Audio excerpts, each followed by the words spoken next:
Hi there, I'm Chris Berman. We got a lot of games to cover, so let's get to it. In our first game this week, we had the Chiefs edge their way to a narrow 3-point win. The Browns drop yet another game and are really struggling on and off the field. Kenny Holmes had a ton of sacks and helped his Cardinals beat the Texans. We had a big injury in this one, and Trey has the lowdown for us. Trey? All right, Boomer, thanks. Unfortunately, we did have some big injuries this week, but before we get to those, we're going to run down the rest of the NFL. Randy Moss won't see action for a while, and that'll be a big offensive loss for his team. Doctors confirming the worst this week, a torn hamstring, and that'll put him out for 7 weeks. On to the serious news of the week. Randy Thomas is officially on injured reserve. He'll miss the season, and of all the places you hate to lose established players, the offensive line has to be the worst. Now the big story of the day. Larry Fitzgerald is going to find himself in street clothes for the time being, and that'll be a major blow to this club. So that'll do it for now. Chris, let's send it back to you. Up in the Pacific Northwest in Seattle, the city by the sound, we had the Seahawks ending up on the wrong end of an 8-point game.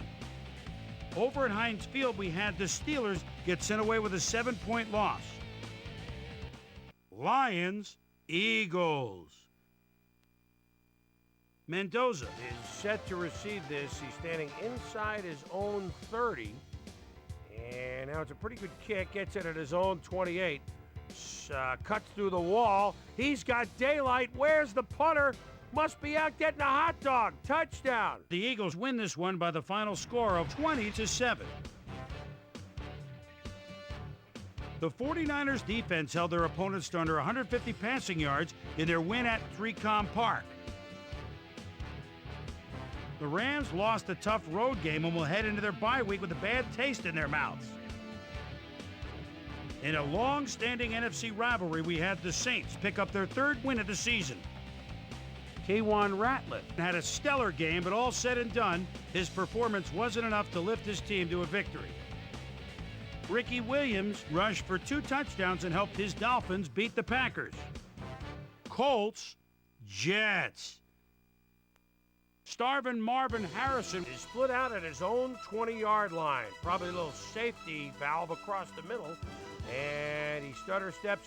Oh, no. He has more in mind. Breaks the tackle. Let him go. He could go all the way. What speed? Touchdown. The Colts go on to win this by the final score of 27-16. Way up in the northern plains in Minnesota, we had the Vikings end up on the short end of an 18-point shtick. We had an interesting free agency pickup of note here. Trey's got the lowdown for us. Trey? Wagner will have a new place to call home as he accepts a new contract. 4 years, $4.1 million. Kenny Watson is on the move as well as he signs a 3-year contract with the Redskins. And last but not least, we had the Chargers come away victorious. So another week in the books here on ESPN, but what do you say we hand out a few game balls before we go? Here's my primetime players. That'll do it, sports fans. I'm Chris Berman, and thanks so much for joining us here in the Bristol studios. We'll see you next week right here on ESPN, the worldwide leader in sports.